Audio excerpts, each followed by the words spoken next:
Bismillahirrohmanirrohim. Assalamualaikum warahmatullahi wabarakatuh. Yang saya hormati Ibu Eka Pasca Surabayu MPD dan teman-teman sekalian. Baiklah, kami dari kelompok 1, kelompok statistik yang beranggotakan 4 orang. Yang pertama Bintang Maharani dengan saya sendiri, yang kedua Dika Nuzul Putra, yang ketiga Diana Agustin, yang keempat Kofifa Dwi Cahyani. Kami berasal dari jurusan Perbankan Syariah 3B, Fakultas Ekonomi dan Bisnis Islam, IAIN Batu Sangkar. Kami akan membahas materi tentang penyajian data. Baiklah, di sini kita lihat dari segi pengertian. Pengertian dari distribusi. Distribusi berasal dari bahasa Inggris yang berarti penyaluran. Jadi, distribusi frekuensi dapat diartikan penyaluran frekuensi. Jadi, dapat disimpulkan, distribusi frekuensi adalah susunan data menurut kelas-kelas tertentu atau menurut kategori tertentu dalam sebuah daftar. Dan selanjutnya distribusi kumulatif adalah distribusi frekuensi di mana frekuensinya dijumlahkan secara meningkat dan kelas intervalnya terbuka. Ada kurang dari dan ada juga yang lebih dari. Baiklah, sekarang kita masuk kepada submateri yang kedua. Cara membuat tabel distribusi frekuensi. Caranya ada dua. Yang pertama, cara membuat tabel distribusi frekuensi data tunggal. Sebelum dikemukakan mengenai cara pembuatan tabel distribusi frekuensi data tunggal, terlebih dahulu perlu dikemukakan bahwa tabel distribusi frekuensi data tunggal ada dua macam, yaitu yang pertama, tabel distribusi frekuensi data tunggal yang sama semua skornya berfrekuensi. Dan yang kedua, tabel frekuensi data tunggal yang pembagian atau seluruh skornya berfrekuensi lebih dari 1. Oke, selanjutnya kita masuk cara yang kedua. Cara yang kedua adalah cara membuat tabel distribusi frekuensi data kelompok. Tabel distribusi data kelompok digunakan untuk menyusun data yang memiliki kuantitas yang besar dengan mengelompokkan ke dalam interval-interval kelas yang sama panjang. Untuk menyajikan data dalam bentuk tabel distribusi frekuensi, maka perlu ditempuh langkah-langkah berikut. Yang pertama, mengurutkan data dari yang terkecil sampai yang terbesar. Yang kedua, menentukan banyak kelas atau bisa sering disebut dengan N, dan menghitung rentang data. Caranya, rumusnya rentang sama dengan data terbesar dikurang data terkecil. Cara keempat, menentukan jumlah kelas interval. Untuk menentukan kelas interval ditentukan dengan rumus Sturges, di mana rumusnya K sama dengan 1 ditambah 3,3 log N. Yang kelima, menghitung panjang kelas. Caranya, panjang kelas sama dengan rentang atau jumlah kelas. Yang keenam, menentukan batas bawah kelas pertama diambil dari data terkecil atau data terkecil dikurangi 1. Dan cara yang ketujuh, menyusun kelas interval dan memasukkan data dengan menggunakan tally. Oke, selanjutnya kita masuk ke dalam submateri yang ketiga, penyajian dalam bentuk tabel. Penyajian data merupakan cara yang digunakan untuk meringkas, menata, mengatur, atau mengorganisir data sehingga data mudah untuk dimengerti oleh pihak-pihak yang berkepentingan dengan data tersebut. Di sini saya akan menjelaskan pengertian dari tabel.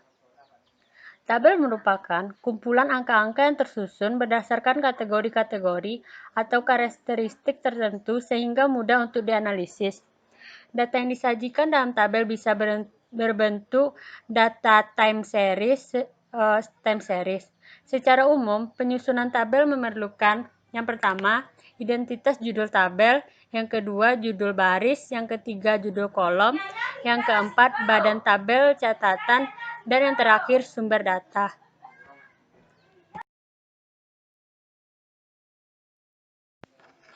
Penyajian data dengan tabel bisa berbentuk tabel satu arah, tabel dua arah, dan tabel tiga arah.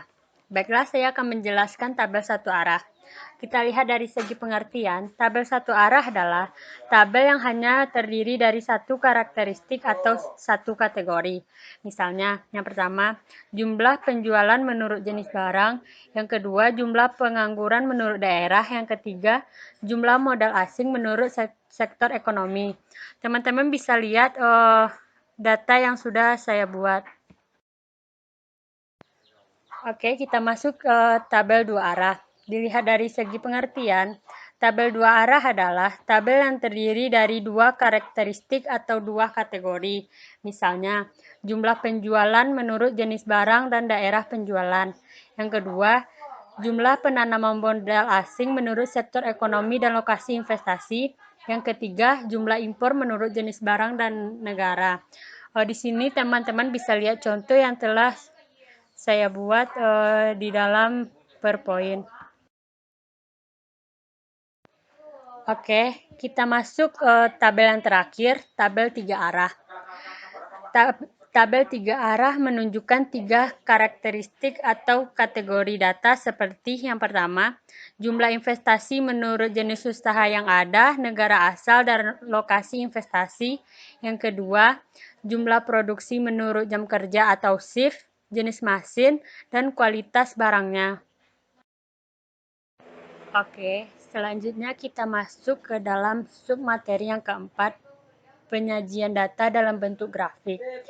Selain menyajikan data dengan menggunakan tabel, kita dapat juga menyajikan data dengan menggunakan gambar-gambar atau grafik. Banyak sekali jenis tampilan data dalam bentuk grafik, tetapi pada bagian ini hanya ditampilkan grafik-grafik yang umum dijumpai seperti grafik garis, grafik balok, grafik batang, dan grafik lingkaran. Di sini saya akan menjelaskan pengertian dari grafik garis. Grafik garis secara umum dibagi menjadi dua bagian, yaitu single line chart yang terdiri dari satu garis saja dan multi-line yang terdiri dari beberapa garis. Grafik garis baik yang tunggal maupun yang terdiri dari beberapa garis sangat berguna untuk menggambarkan perkembangan suatu kegiatan. Di sini teman-teman bisa melihat contohnya grafik produksi beras Kecamatan X. Yang kedua, kita masuk grafik batang. Grafik batang atau balok secara umum dibagi menjadi dua bagian, yaitu single bar chart yang terdiri dari satu batang saja dan multi bar chart yang terdiri dari beberapa batang. Grafik batang yang baik yang tunggal maupun yang terdiri dari beberapa batang sangat berguna untuk menggambarkan perbandingan suatu kegiatan. Dan di sini saya mengambil contoh jumlah pengangguran pada 5 kota besar di Provinsi Jawa Barat pada tahun 2002. Teman-teman bisa lihat grafik batangnya. Dan terakhirnya grafik lingkaran. Grafik lingkaran secara umum dibagi menjadi dua, yaitu single pie dan yang terdiri dari satu lingkaran dan multi pie yang terdiri dari beberapa lingkaran. Grafik lingkaran baik yang tunggal maupun yang terdiri dari beberapa lingkaran sangat berguna untuk menggambarkan perbandingan suatu kegiatan berdasarkan nilai-nilai karakteristik satu dengan yang lainnya dengan keseluruhan atau biasanya dalam persentase. Teman-teman bisa melihat contoh dari grafik lingkaran. Sekian penjelasan dari kami. Mohon maaf jika ada kekurangan dan salah kata. Assalamualaikum warahmatullahi wabarakatuh. Sekian, terima kasih.